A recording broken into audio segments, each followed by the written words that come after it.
Hoy voy a comenzar una nueva serie que nunca se dan cuenta ustedes que es una serie hasta el final, ¿verdad? Pero esta serie va a tener que ver con restauración. Vamos a comenzar con el tema de restauración. Y algunos de los temas quizá va más parecer guerra espiritual que restauración. Pero quiero comenzar diciéndole que hay cosas en las cuales nosotros nos hemos desviado, que necesitamos ser restaurados, pero hay otras cosas que hemos heredado que también necesitan ser restauradas. Ahora, la palabra restauración tiene que ver o significa volver al modelo original. Y cuando hablamos del modelo original, el modelo original no es Adán y Eva, el modelo original no eran sus papás ni los míos. El modelo original es Cristo. Él es la palabra, Él es el Hijo del Dios viviente, Él es, el que era, el que ha de venir, el que siempre estuvo.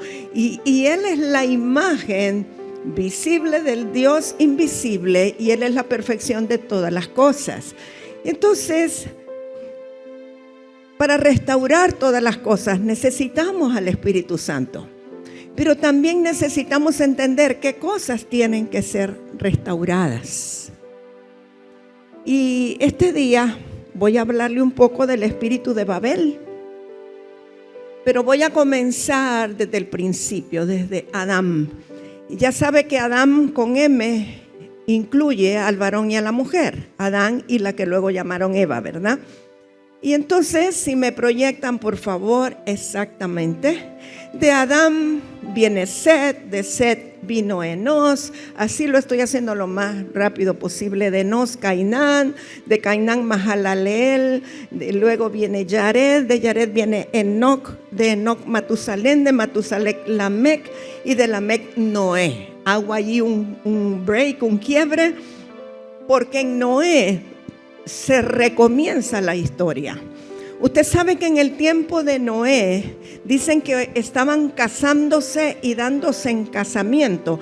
Y usted dirá, ¿qué tiene de malo que se estuvieran casando y dándose en casamiento? El problema es que se estaban casando varón con varón y mujer con mujer como hoy día. Por eso dice la Biblia, como en los días de Noé. Y entonces dice que el deseo del corazón del hombre era malo, era maligno, era el mal. Y por eso Dios dijo, voy a destruir la tierra con agua. Usted conoce la historia, como muchos años antes de que se destruyera la tierra con agua, Dios le habla a Noé y le dice que construya un arca para salvar ahí a Noé, su esposa, sus 3 hijos, sus 3 nueras, y una pareja de cada uno de los animales que Dios mismo llamó. ¿Se ha puesto a pensar alguna vez quién hizo que los animales entraran en el arca? ¿Quién los llamó? Dios mismo.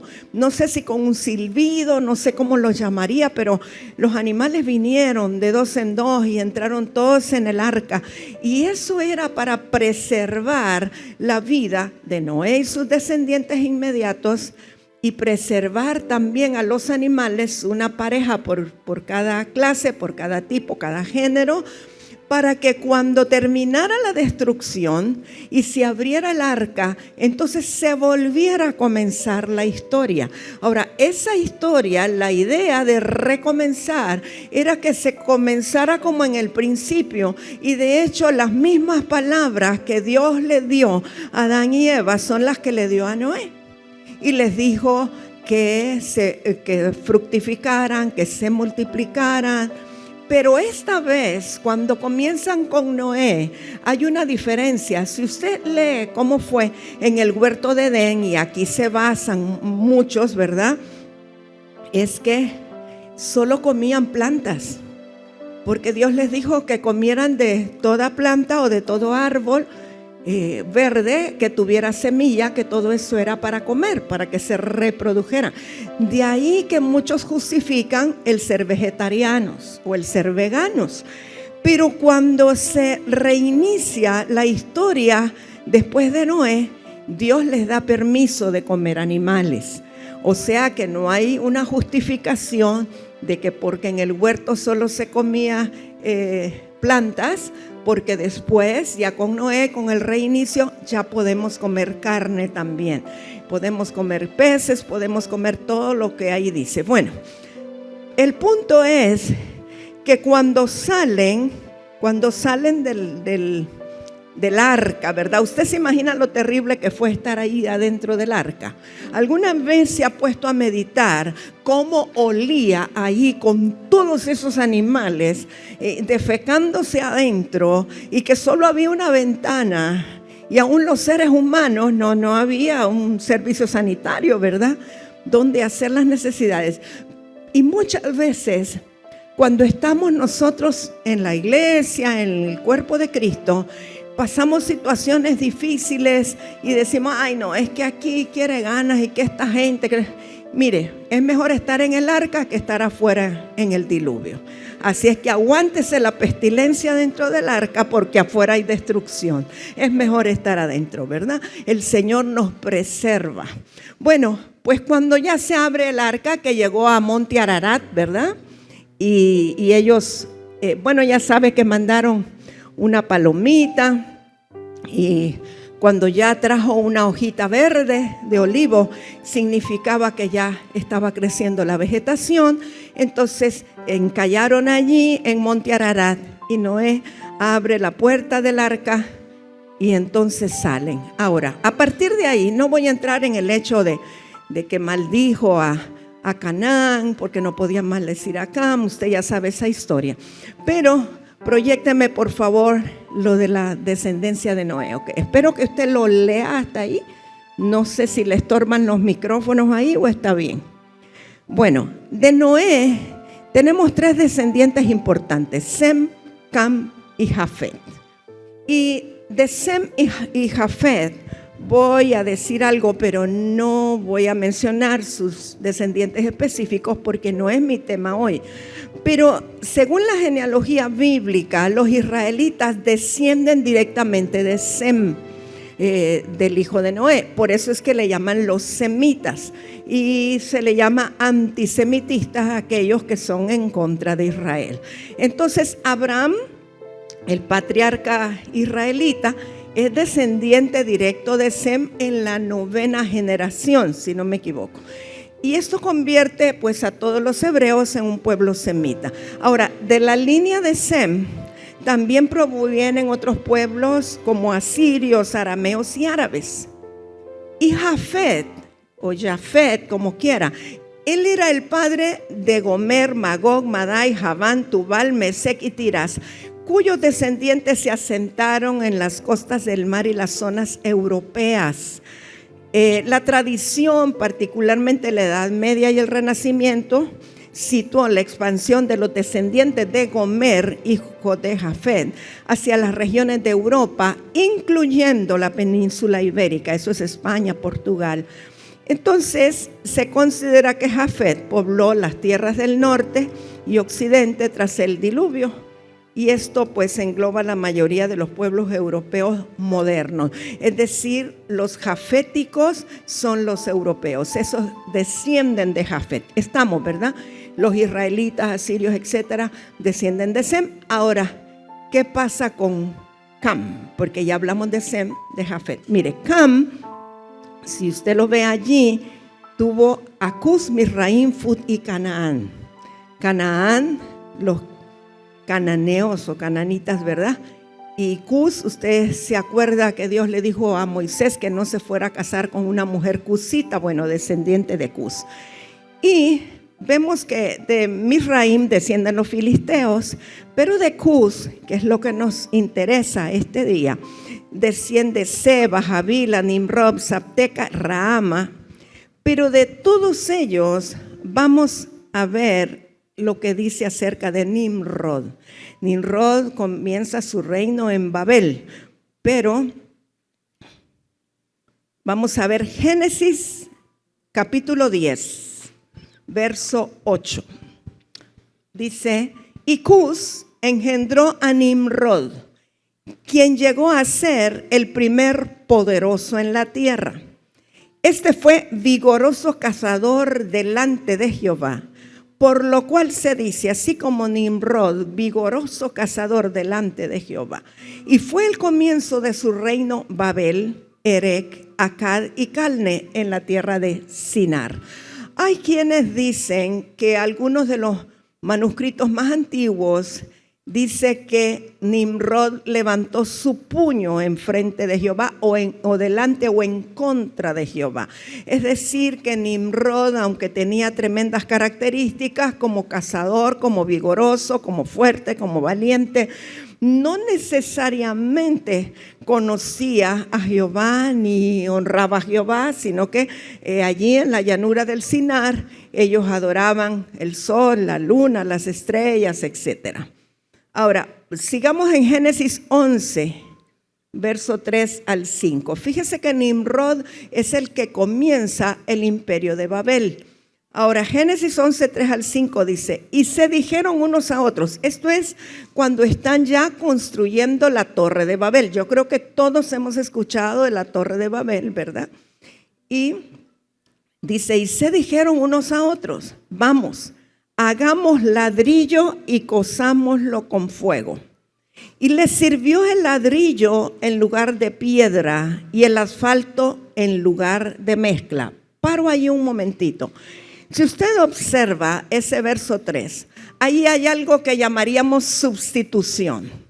Dice que hicieron ladrillo, lo cocieron con fuego, pero que estaban sustituyendo la piedra con el ladrillo.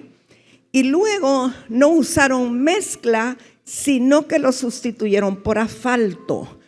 La sustitución en temas espirituales es bien tremendo y bien delicado. Porque muchas veces Dios nos da una instrucción de hacer algo de cierta manera y nosotros buscamos las maneras más prácticas, más fáciles y empezamos a sustituir elementos que para Dios eran importantes. Es decir, si Dios le dice a alguien levante un cerco de piedra o un altar de piedra, no sustituya la piedra por bloque. Si Dios le dice haga esto de tal y tal manera, no lo sustituya por algo que usted considera más económico o más práctico. Siga las instrucciones de Dios. Y luego en el verso 4, y dijeron, vamos, edifiquémonos una ciudad y una torre cuya cúspide llegue al cielo. ¿Qué estaban pretendiendo ellos? Alcanzar a Dios, pero no con intenciones muy buenas, ¿verdad? Y hagámonos un nombre. Diga conmigo, hagámonos un nombre. Esta gente, ¿qué era lo que pretendía? Hacerse un nombre que fuera por encima del nombre de Jehová. O sea, ellos dijeron, cuando alcancemos el cielo, vamos a tener un nombre que va a tener repercusión y nos van a considerar mejores que todos estos. Dice, por si fuéramos esparcidos sobre la faz de la tierra. Ellos ya estaban pensando, sintiendo que iban a ser esparcidos sobre la faz de la tierra y por lo tanto ya estaban preparándose un nombre que donde quiera que los mandaran se hablara de Babel. Y descendió Jehová para ver la ciudad y la torre que edificaban los hijos de los hombres. O sea, ¿qué tan importante era para Dios? ¿Puede proyectar la torre, por favor? ¿Qué tan importante era esto para Dios que Él descendió, dice, para ver lo que ellos estaban edificando? Esta es, ¿verdad?, el dibujo de la torre de Babel. Ok, vamos a seguir hablando un poquito de Babel. En Génesis 11 siempre, verso 6.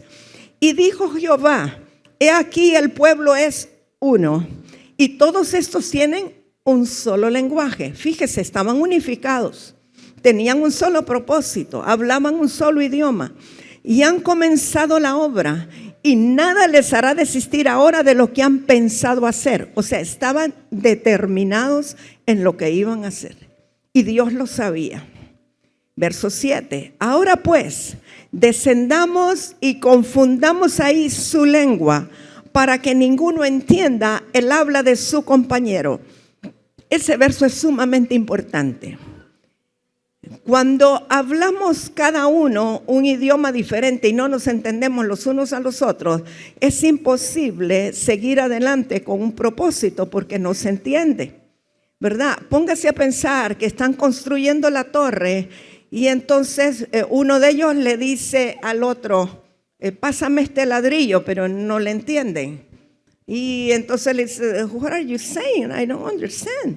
Y el otro habla en alemán, y el otro en francés, y el otro en chino, y en qué sé yo, en turco, en árabe, y no se entienden. Entonces no hay manera de concluir un proyecto donde cada uno habla su idioma. Tienen que hablar la misma lengua. Pero el propósito de Dios al confundirle las lenguas era precisamente detener la edificación, que ellos no continuaran adelante, ¿verdad? Y dice así, ¿para qué? Que nadie entiende el habla de su compañero. Verso 8. Así los esparció Jehová desde allí sobre la faz de toda la tierra y dejaron de edificar la ciudad. Si no se entendían, no pudieron seguir. Entonces los esparció Dios. Por esto fue llamado el nombre de ella Babel. Babel quiere decir confusión. Porque allí confundió Jehová el lenguaje de toda la tierra y desde allí los esparció sobre la faz de toda la tierra. Entonces, veamos la esencia de esto, o lo que significa Babel, o lo que representó espiritualmente Babel. Número 1, rebelión y soberbia. Porque estaban construyendo una torre para desafiar la autoridad de Dios. Ellos querían ser los que alcanzaran el cielo, que pudieran llegar allá donde Dios estaba. Ellos creían que iban a construir un sistema seguro, pero independiente de Dios, donde Dios no tuviera nada que ver en el asunto. Número 2, había una unidad antagónica. ¿Qué quiere decir esto? Estaban unidos, hablaban la misma lengua, tenían un propósito, querían lograr un objetivo, pero no bajo el espíritu de Dios, sino antagónicos a Dios, bajo el espíritu de Nimrod. ¿Sabe que se puede lograr unidad sin Dios? Hay gente que puede estar unida para un propósito, pero no bajo el espíritu de Dios, sino bajo otro espíritu. Nosotros hemos dicho, ¿verdad?, que Dios siempre respalda el acuerdo. Y por ejemplo, en un matrimonio es sumamente importante el acuerdo. Pero sabe que un matrimonio puede ponerse de acuerdo sin estar de acuerdo con Dios. El punto es que el principal acuerdo tiene que ser con el Señor y que luego nosotros entremos en acuerdo con el Señor también. No solo un acuerdo humano a nuestra conveniencia, sino con Dios. Otro punto importante en Babel era la idolatría y el ocultismo. Esto se asocia también con Babilonia, lo que representa Babilonia en la Biblia. ¿Y cómo se inician aquí sistemas de falsa adoración, de astrología y la exaltación a deidades falsas? De hecho, esta torre de Babel que estaban construyendo se supone que era un sigurat o un observatorio, no solamente astronómico, sino astrológico, porque es diferente la astronomía que la astrología, ¿verdad? Pero ellos, como eran adoradores del sol, la luna y las estrellas, su observatorio era más que todo con intenciones astrológicas. Luego, otra característica es lo de la confusión, que es el origen de la dispersión de los pueblos, la confusión de las lenguas. Y si usted piensa un poquito lo que fue Pentecostés, esto es antagónico a Pentecostés. ¿Qué ocurrió en Pentecostés? Que todos hablaban lenguas, pero todos entendían lo que estaban hablando. O sea, había unidad de espíritu. El Espíritu Santo había descendido sobre ellos. Lenguas como de fuego estaban sobre su cabeza. Pero todos entendían. Era la misma cosa. Pero en Babel no. En Babel ninguno entendía lo que el otro hablaba por causa de la confusión que Dios trajo. Y de allí que son dispersados. Y la otra cosa importante en Babel es el egocentrismo, cuando dicen hagámonos un nombre. A ellos les interesaba su nombre, no el nombre del Señor. Y esto nosotros debemos de tener mucho cuidado, porque nosotros podemos hacer cosas en el Señor con la motivación incorrecta de hacernos un nombre, el nombre del ministerio, el nombre del cantante, y no el nombre del Señor. Y no importa que diga, sea el Señor glorificado, a Dios sea la gloria, lo que importa es lo que está en el corazón y cómo lo hace. Entonces, el espíritu de Babel está representado o simbolizado por la Torre de Babel, que todos conocemos, y representa tres cosas fuertes en la humanidad, de las cuales creo que todos nosotros tenemos, en gran o en poca manera, por causa de que nosotros lo heredamos, y ya vamos a ver cómo lo heredamos. Y estas tres cosas las acabo de mencionar, pero las más fuertes: rebelión, soberbia y autosuficiencia humana contra Dios. El espíritu de Babel se caracteriza, tiene 5 características. Número 1, la búsqueda de la unidad sin Dios. Mucha gente se junta y se reúne para tener proyectos en unidad, pero sin Dios. Número 2, el orgullo. Hagámonos un nombre, ¿verdad? Número 3, la idolatría. Adorar el sol, la luna, las estrellas desde estos observatorios. El renombre propio y la desobediencia a la voluntad de Dios. Y todo esto luego se asocia a un sistema corrupto mundial, que de allí se desprende Babilonia, pero hoy no vamos a hablar de Babilonia. ¿Me proyectas el mapa, por favor? Ese mapa, no sé si lo logran ver, pero allí está el océano glacial ártico, ahí está el título arriba. Y hay una teoría bastante comprobada o bastante aceptada, donde dice que hubo una época en la historia llamada la glaciación, y que en la época de la glaciación se congeló esa parte llamado el estrecho de Bering, se congeló de tal manera que la gente podía caminar sobre el hielo. Entonces hay una teoría que dice que los habitantes de Oriente caminaron a través del hielo y pasaron hasta América. Si nosotros nos ponemos a pensar, obviamente esto tomó miles de años, ¿verdad? No ocurrió en 5 años, en 10 años, fueron miles de años.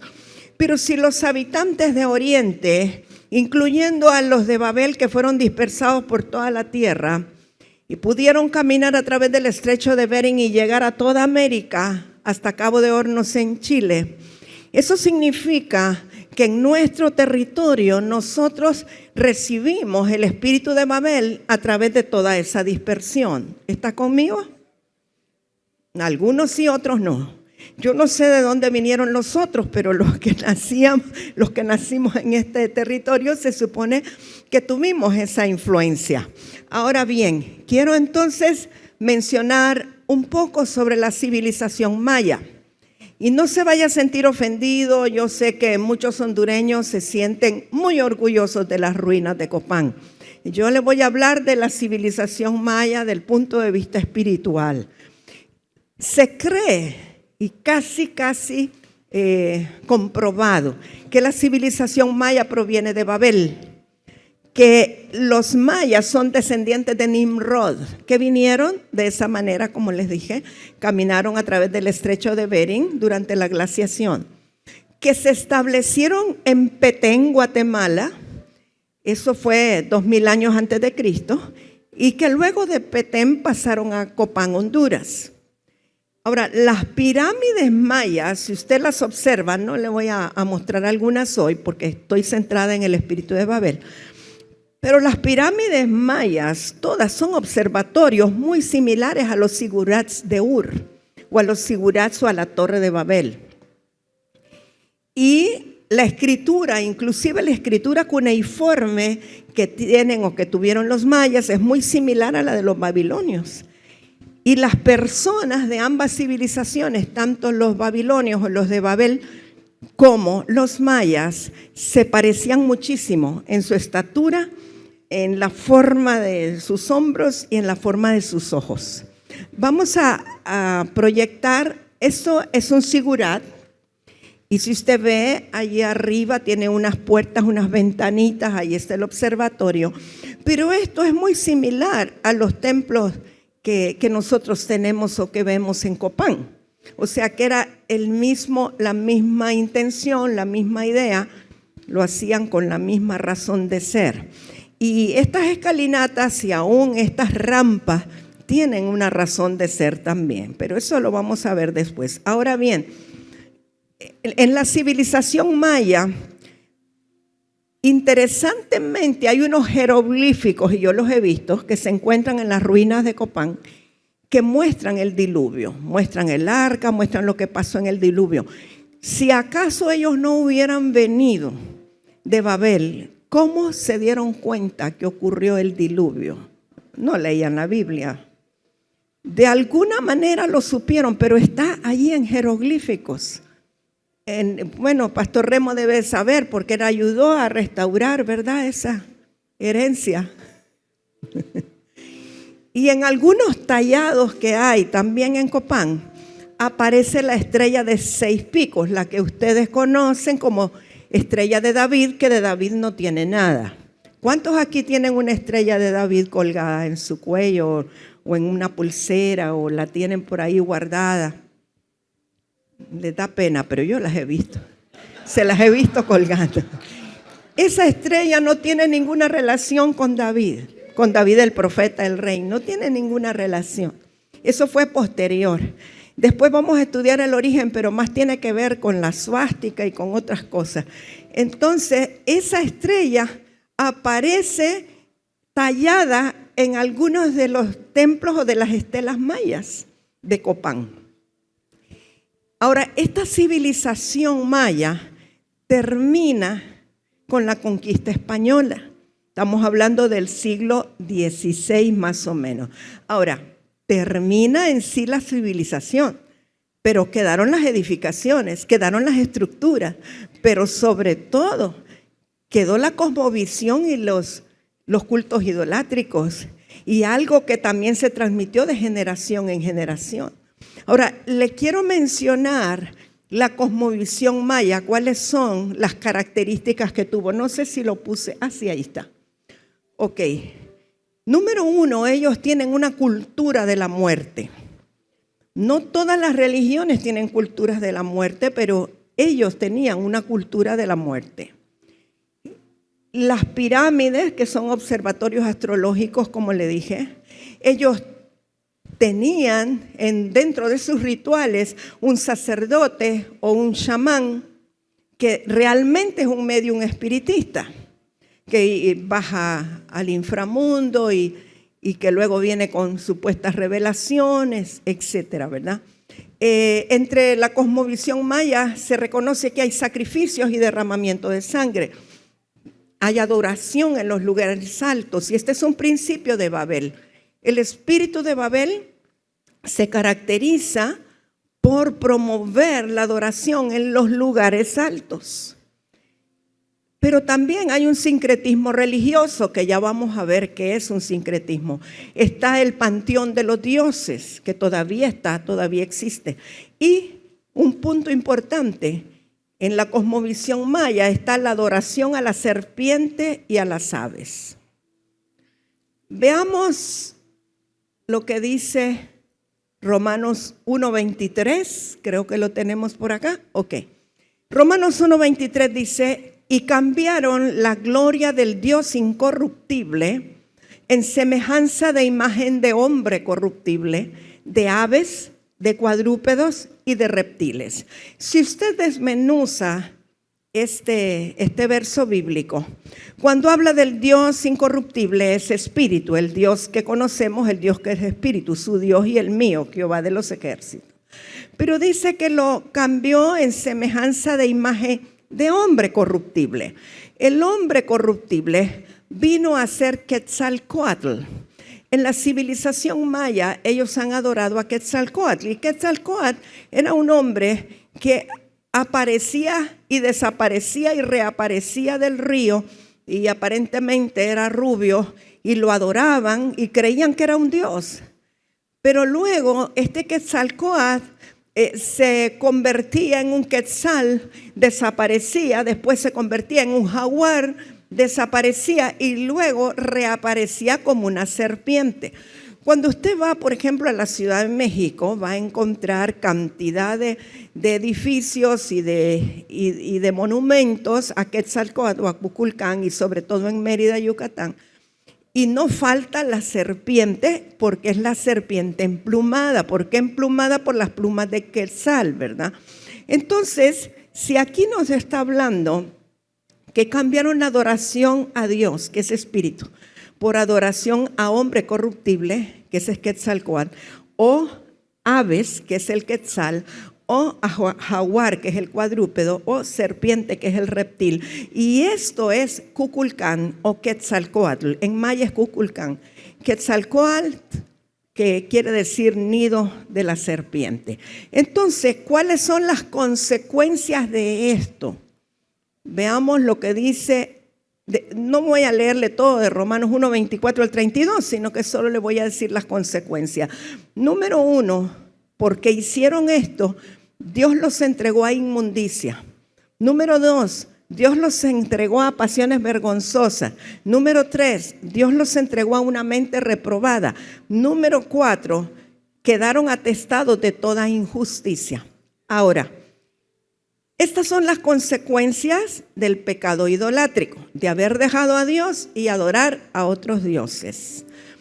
Cuando está hablando aquí a lo que Dios los entregó, pasiones vergonzosas, mente reprobada, aquí tiene que ver relaciones sexuales de hombres con hombres, de mujeres con mujeres, tiene que ver la perversión sexual, tiene que ver muchos pecados sexuales que a veces nosotros en la iglesia lo ministramos y lo liberamos como una iniquidad sexual. Pero si nosotros tomamos en cuenta esto, y por revelación obviamente, podremos entender que muchas de estas situaciones que están viviendo las personas es una consecuencia de la idolatría, de haber dejado la adoración a Dios por adorar hombres, reptiles, cuadrúpedos, aves, etc. Entonces es una consecuencia, es decir, que lo que tenemos que ministrar no es tanto el área sexual, sino el origen de ello, que tiene que ver con la idolatría. Y tiene que ver con una cosmovisión que hemos heredado, ¿verdad? Como hondureños hemos heredado lo que era parte de la cosmovisión maya. Ahora, esto se ve todavía más exagerado con el sincretismo religioso. ¿Qué es un sincretismo religioso? Cuando los españoles llegaron a Centroamérica, se encontraron a los mayas y a los indígenas que tenían sus cultos y su adoración a otros dioses, Dios del trueno, Dios de la lluvia, Dios de la tormenta, de la tempestad, etc. Pero ellos no sabían cómo hacer para someter a estos mayas o a estos indígenas a sus costumbres. Y lo que hicieron fue presentarles a sus dioses, a sus santos, sus vírgenes y todo lo que traían en el catolicismo romano, y trataron de buscar un paralelismo para que los indígenas creyeran que lo que les estaban presentando los españoles era el mismo Dios al que ellos adoraban, solo que con otro nombre. Y ahorita no le voy a dar todos los nombres, pero ellos encontraron un paralelo o un homólogo en su adoración, homólogo a lo que los mayas adoraban. Solo le voy a dar un ejemplo, porque cuando se juntan entonces la idolatría de los mayas con las costumbres de los españoles, se forma un sincretismo religioso que conjugan ambos objetos de la adoración, y como consecuencia de todas estas mezclas aparecen las etnias. Le voy a dar un ejemplo sencillo, no le voy a hablar de todo. creo que lo tenemos ahí, Iccampulá. Ese nombre, Iccampulá, ese es un nombre maya. Y era el nombre de un dios con D minúscula que adoraban los mayas. Le daban culto a Iccampulá. Y eso significa el que empuja las nubes. Yo me imagino que tenía que ver con la lluvia. Ahora, Iccampulá era un dios negroide y como figura se encuentra en la escalinata del templo 11 de Copán. Está arrodillado, sostiene una antorcha en la mano izquierda y allí está dibujado en la escalinata. Ahora, los españoles descubren en 1570 el culto que los indígenas le daban a Iccampulá. Y entonces dijeron, ¿cómo hacemos? Porque esa era como la principal razón de su culto. Así que los sacerdotes católicos de Guatemala deciden levantar un templo y un sustituto para Iccampulá.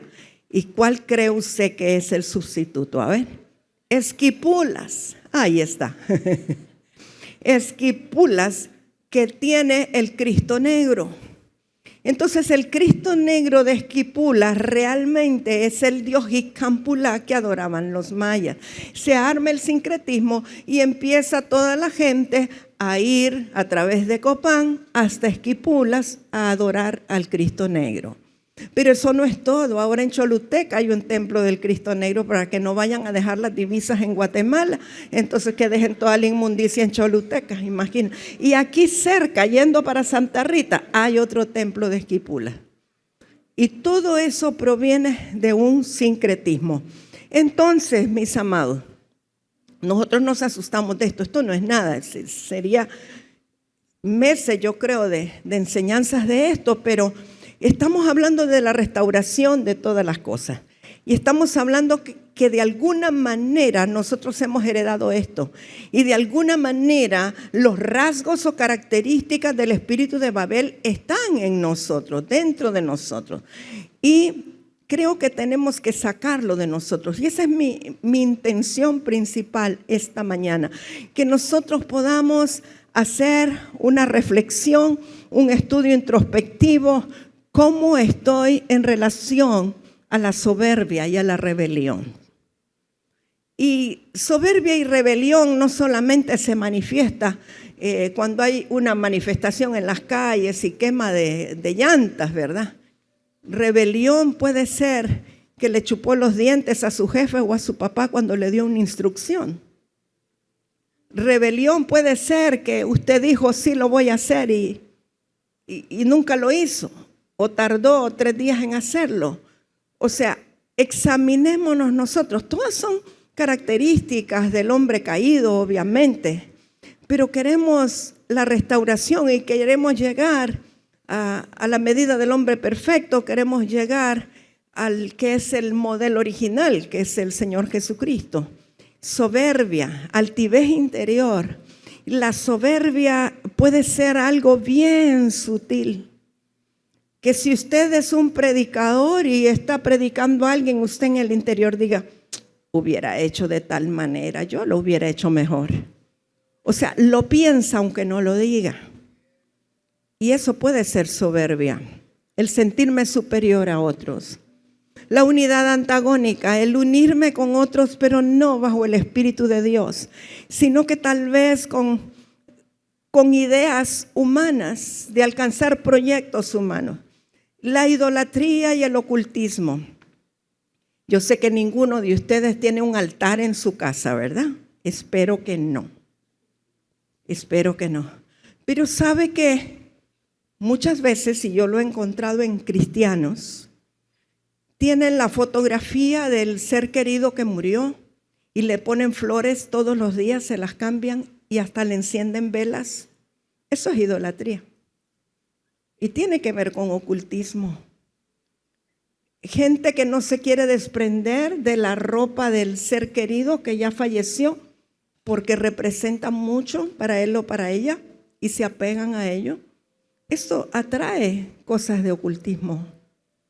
Costumbres, tradiciones, cosas que hacemos que están plagadas de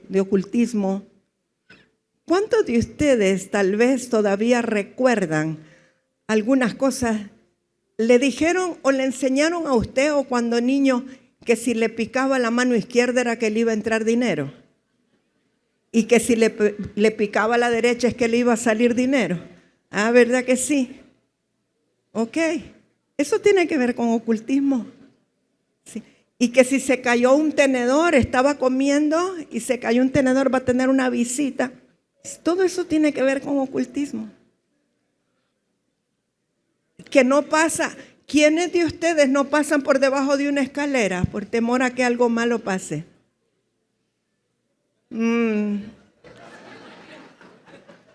¿Y quiénes creen que si mata a un gato accidentalmente tiene 7 años de mala suerte? O sea, hay muchas cosas que nosotros seguimos haciendo como una tradición, pero que realmente tiene sus raíces en el ocultismo. La adoración a los muertos.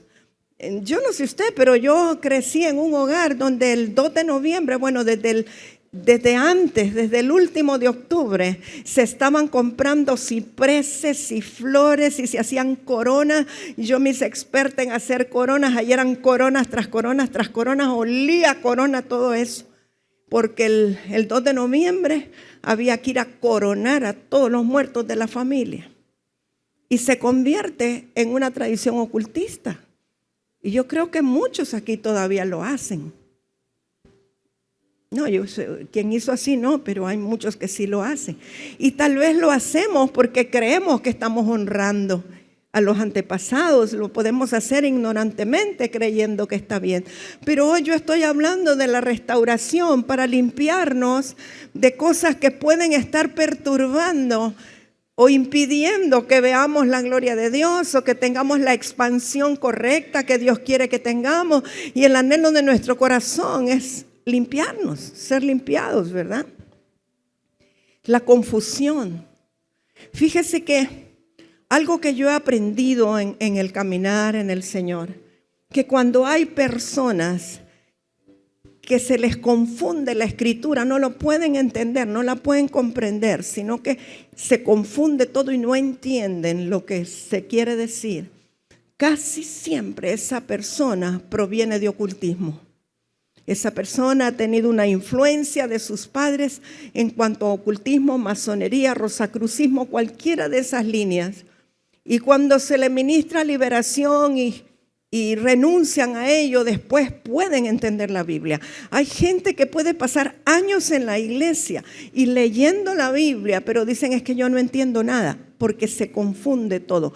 La confusión en la mente es algo de lo cual nosotros necesitamos ser libres. Las ideas se confunden cuando hay tiniebla y ocultismo en nuestra mente. Y el egocentrismo, ¿verdad? Me haré un nombre, un nombre que esté por encima del nombre del Señor. El único nombre en el cual hay salvación es el nombre de Jesús. El único nombre en el cual hay liberación es el nombre de Jesús. El único nombre en el cual hay sanidad es el nombre de Jesús. Por su nombre fuimos salvos, por su nombre fuimos sanados, por su nombre fuimos liberados. Y yo sé que usted, al igual que yo, quiere ser libre, ¿verdad? De cualquier vestigio de Babel que esté en nuestro corazón. De cualquier cosa que quiera empujarnos a hacer lo que no debemos.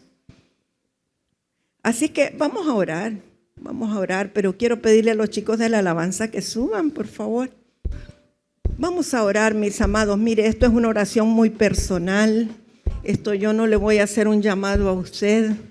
Tampoco tiene que ponerse en evidencia. Pero vamos a orarle al Señor. Padre, gracias, Padre. Espero que aquí no haya muchachas que pongan a San Antonio de cabeza. Tengo a San Antonio puesto de cabeza y si no me da novio a usted no le interesa. Saben, en la casa donde yo crecí, cuando se perdía un artículo, se le rezaba a San Pascual Bailón Y se le prometía que si el artículo aparecía, íbamos a bailarle un montón de canciones a San Pascual Bailón. Y esas cosas van de generación en generación, se van transmitiendo.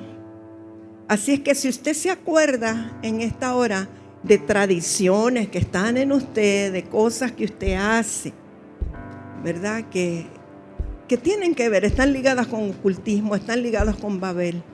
Si usted es de los que creía o todavía cree en los signos del zodíaco y que ellos son los que determinan su vida, pues también hoy es un tiempo de arrepentirse. Cuando yo conocí a Rigo, lo primero que le pregunté fue: ¿es usted soltero o casado? Y ya la segunda pregunta fue: ¿qué signo del zodíaco es usted? Escorpión.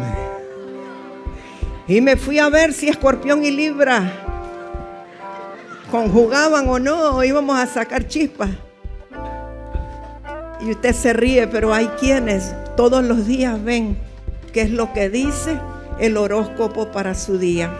Así es que hoy vamos a renunciar, no para que yo le escuche, sino para que usted sea libre en el Señor, ¿sí? Y aún los que están conectados. Así es que si gusta, póngase en pie. Padre, te damos gracias en el nombre de Jesús porque tu palabra es viva y eficaz.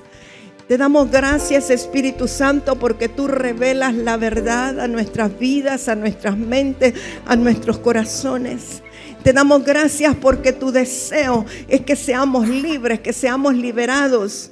Tu deseo, Señor, es que estemos limpios en el corazón, que Babel salga de nosotros, que no quede ningún vestigio. Vamos, diga: renuncio al espíritu de Babel, renuncio a cualquier detalle que haya estado en Babel y que esté en mi vida.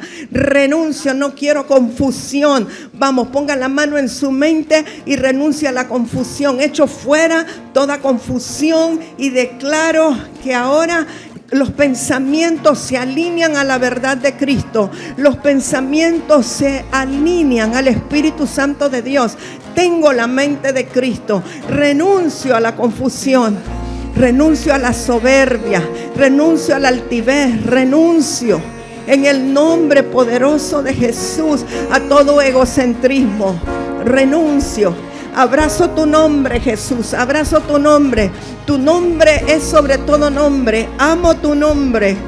En tu nombre hay salud, en tu nombre hay virtud, en tu nombre hay bendición. Gracias, Espíritu Santo de Dios. Gracias en el nombre de Jesús. El Espíritu Santo me está dando una palabra de ciencia. Aquí hay personas que cuando eran niñas o niños, su madre le llevó a un curandero y estaba viendo al niño tomándose el brebaje. Lo llevaron porque estaba enfermo o enferma y se tomó ese brebaje y necesita renunciar ahora. Si usted siente que hoy día usted pasa enfermo, si no es una cosa, es otra cosa, yo le voy a pedir que pase aquí. Allí sí quiero orar específicamente por usted. Si cuando niño usted fue llevado a un centro de curanderismo o de espiritismo, quiero que usted pase para que oremos y que sea libre, para que pidamos perdón al Señor, porque aunque fue en ignorancia, pero necesitamos pedir perdón. Gracias, Espíritu Santo. Gracias. Gracias, Jesús. Aleluya. Pastora Alba, ven. Y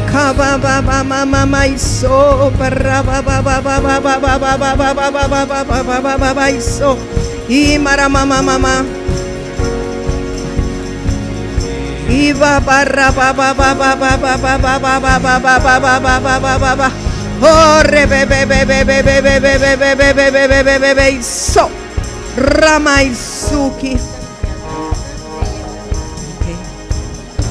Y kaba ba ba ba.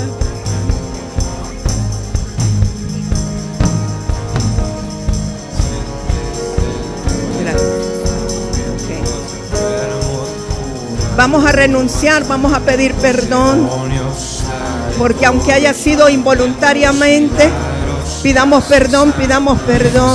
perdón, Wendy. Padre, te pido perdón, Señor Dios Todopoderoso. Vamos, dígalo con su boca. Te pido perdón por esas veces que visité al curandero, al adivino. Te pido perdón, Señor, en el nombre de Jesús. Te pido perdón. Vamos, dígalo con su boca. Pido perdón y renuncio al oculto, a lo vergonzoso. Renuncio al curanderismo, a la idolatría, en el nombre de Jesús. En el nombre de Jesús. Sea libre por la palabra. Sea libre en el nombre de Jesús. Haya libertad en el nombre de Jesús. Te pedimos perdón, Señor, y te pedimos libertad, liberación. Rigo. Y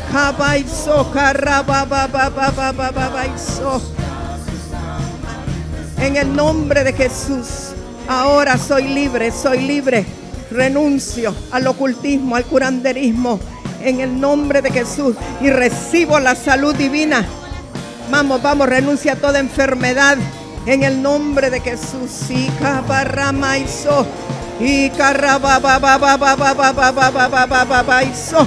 En el nombre de Jesús hablamos salud divina por la palabra. En el nombre de Jesús.